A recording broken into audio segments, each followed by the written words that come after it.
Coalición por el Evangelio presenta La Cruz desde 5 ángulos, escrito por Don Carson, publicado originalmente en The Gospel Coalition. ¿Qué logra la cruz?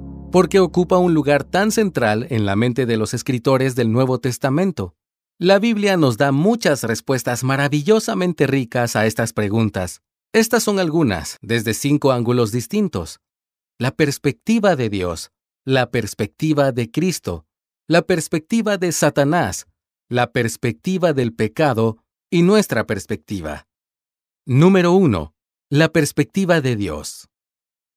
En la Biblia, la ira de Dios es una función de su santidad. Su ira o enojo no es la explosión de un mal genio o una incapacidad crónica para contener su irritabilidad, sino más bien una oposición justa y de principio contra el pecado. La santidad de Dios es tan espectacularmente gloriosa que demanda su ira contra aquellas de sus criaturas que lo desafían, menosprecian su majestad, se burlan de sus palabras y obras e insisten en su propia independencia a pesar de que cada aliento que respiran, por no mencionar su propia existencia, depende de su cuidado providencial. Si Dios contemplara el pecado y la rebelión, se encogiera de hombros y murmurara, «Bueno, no me molesta demasiado. Puedo perdonar a esta gente, no me importa lo que hagan». Seguramente habría algo moralmente deficiente en él. ¿Acaso a Dios no le importan las atrocidades de Hitler? ¿Debería a Dios no importarle nada mi rebelión y tu rebelión? Si actuara así, acabaría por restarle importancia, mancharía su propia gloria, mancharía su propio honor, ensuciaría su propia integridad. Es una verdad gloriosa que, aunque Dios está enojado con nosotros, en su carácter mismo es un Dios de amor. A pesar de su ira al percibir nuestra anarquía, ira que es una función necesaria de su santidad, Dios es un Dios amoroso y por lo tanto provee un medio para perdonar los pecados, uno que dejará la integridad de su gloria sin mancillar. Él viene a nosotros en la persona de su Hijo. Su Hijo muere como propiciación por nuestros pecados. Muere para asegurar que Dios se vuelva favorable hacia nosotros, precisamente en aquellas áreas en las que Dios se ha opuesto a nosotros en juicio e ira.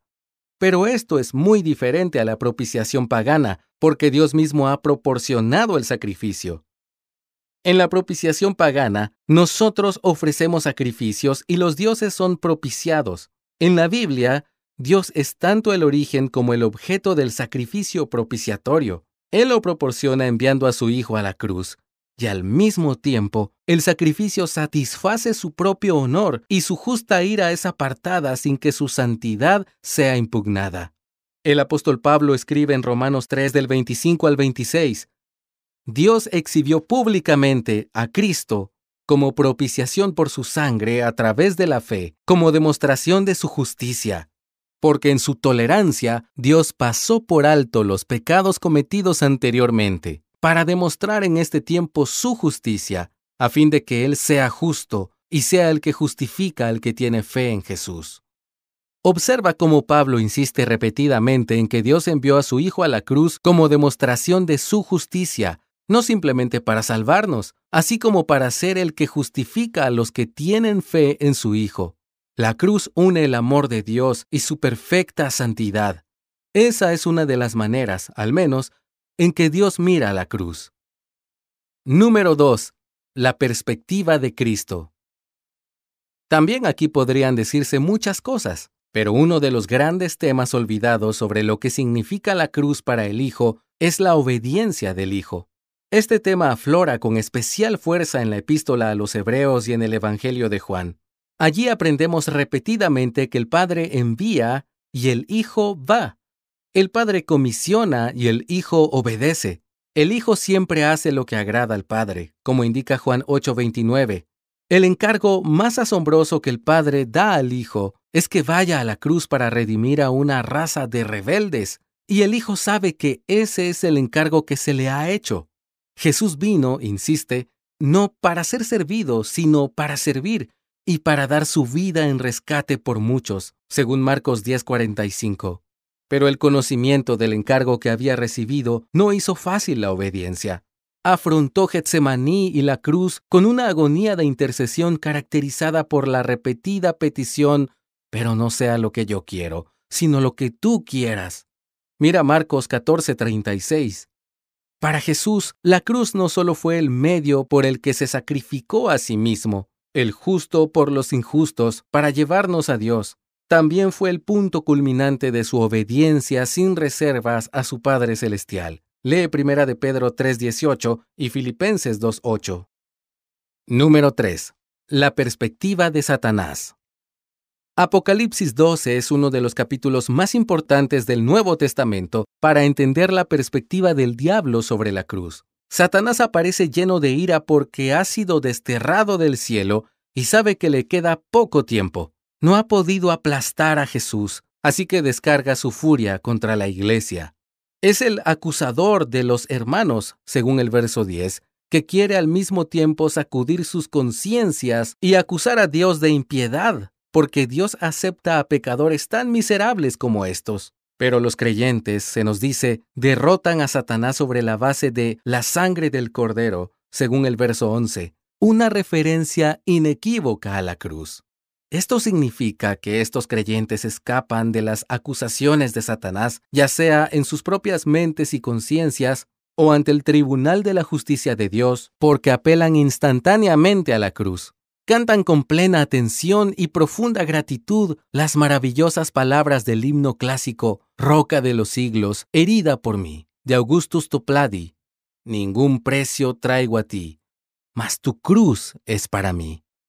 Ante esa apelación, Satanás no tiene réplica. Dios ha conservado su honor al redimir a una raza rebelde. Podemos liberarnos de la culpa, tanto de la culpa objetiva ante un Dios santo como de la conciencia subjetiva de culpa, no porque nosotros mismos estemos libres de culpa, sino porque Jesús llevó nuestros pecados en su cuerpo sobre la cruz a fin de que muramos al pecado y vivamos a la justicia, porque por sus heridas fuimos nosotros sanados. 1 de Pedro 2:24. Imaginemos la primera Pascua, justo antes del Éxodo.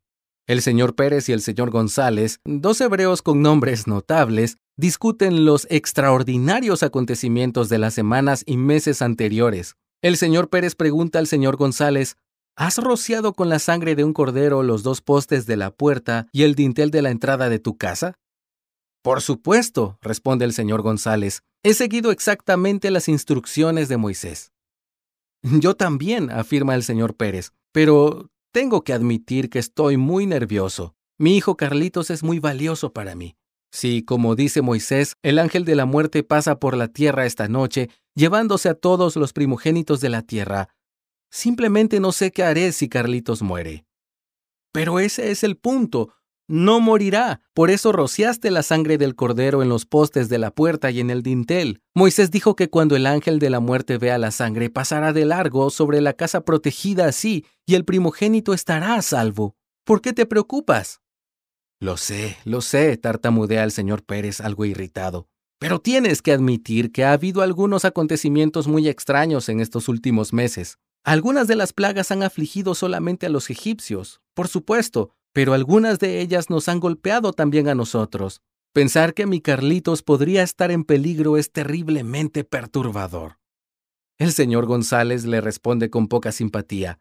No entiendo por qué te preocupas. Al fin y al cabo, yo también tengo un hijo y creo que le amo tanto como tú a tu Carlitos, pero estoy completamente en paz. Dios prometió que el ángel de la muerte pasaría por todas las casas cuya puerta estuviera marcada con sangre de la forma que Él indica, y yo creo en su palabra. Aquella noche, el ángel de la muerte pasó por la tierra. ¿Quién perdió a su hijo? ¿El señor Pérez o el señor González? La respuesta, por supuesto, es ninguno de los dos. El cumplimiento de la promesa de Dios de que el ángel de la muerte simplemente pasaría de largo y no destruiría a sus primogénitos no dependía de la intensidad de la fe de los residentes, sino únicamente de si habían rociado o no con sangre los postes de las puertas y el dintel. En ambos casos, la sangre se derramaba, las casas quedaban marcadas. En ambos casos, el primogénito era salvado. Lo mismo ocurre con nosotros, los que hemos confiado en Cristo y en su obra en la cruz a nuestro favor. La promesa de liberación, La seguridad de que somos aceptados por el Dios Todopoderoso no está ligada a la intensidad de nuestra fe, ni a la consistencia de nuestra fe, ni a la pureza de nuestra fe, sino al objeto de nuestra fe. Cuando nos acercamos a Dios en oración, nuestra súplica no es que hemos sido buenos ese día, o que acabamos de venir de una reunión cristiana llena de alabanzas, o que nos esforzaremos más, sino que Cristo ha muerto por nosotros. Y contra ese alegato, Satanás no tiene réplica. Esto es porque la cruz marca la derrota de Satanás, y él lo sabe. Eso es lo que la cruz significa para él. Número 4. La perspectiva del pecado. El pecado no es un ser vivo, por supuesto, así que no podemos suponer que el pecado tenga literalmente una perspectiva, pero la categoría es útil, aunque sea metafórica, porque nos ayuda a ver lo que la cruz logró con respecto al pecado. La Biblia utiliza muchas imágenes diferentes para referirse al pecado. El pecado puede considerarse como una deuda. Debo algo que no puedo pagar. En ese caso, la cruz es el medio por el que se paga la deuda. A veces se lee en las tarjetas de Navidad este poema de 2 líneas. Él vino a pagar una deuda que no tenía, porque nosotros teníamos una deuda que no podíamos pagar. Es exactamente así. Eso es lo que consiguió la cruz. El pecado también puede considerarse una mancha. En ese caso, la suciedad se elimina con la muerte de Cristo. O el pecado es una ofensa ante Dios. En ese caso, la cruz expía nuestro pecado, lo cancela y, por tanto, lo elimina. Independientemente de las imágenes que se utilicen para describir la suciedad y lo odioso del pecado, la cruz es la solución, la única solución. Número 5. Nuestra perspectiva. La cruz es el punto culminante de la demostración del amor de Dios por su pueblo. Es un símbolo de nuestra vergüenza y de nuestra libertad. Es la medida definitiva de cuán grave es nuestra culpa y la seguridad reconfortante de que hemos sido liberados de ella. En el Nuevo Testamento, la cruz está ligada a muchas de las palabras y conceptos más importantes: justificación, santificación, el don del Espíritu, el amanecer del reino. Pero en el Nuevo Testamento, la cruz también sirve como norma suprema de nuestro comportamiento. Tal vez sea el apóstol Pedro quien más dramáticamente dibuja este tema en el Nuevo Testamento. Porque para este propósito han sido llamados, pues también Cristo sufrió por ustedes, dejándoles ejemplo para que sigan sus pasos, el cual no cometió pecado, ni engaño alguno se halló en su boca, y quien cuando lo ultrajaban, no respondía ultrajando. Cuando padecía, no amenazaba, sino que se encomendaba a aquel que juzga con justicia. Primera de Pedro 2, del 21 al 23. Y, por supuesto, es el punto principal que Pablo plantea en Filipenses 2:5. Haya, pues, en ustedes esta actitud que hubo también en Cristo Jesús, les escribe. Y luego se dirige a la cruz. Gracias por escucharnos. Si deseas más recursos como este, visita coaliciónporelevangelio.org.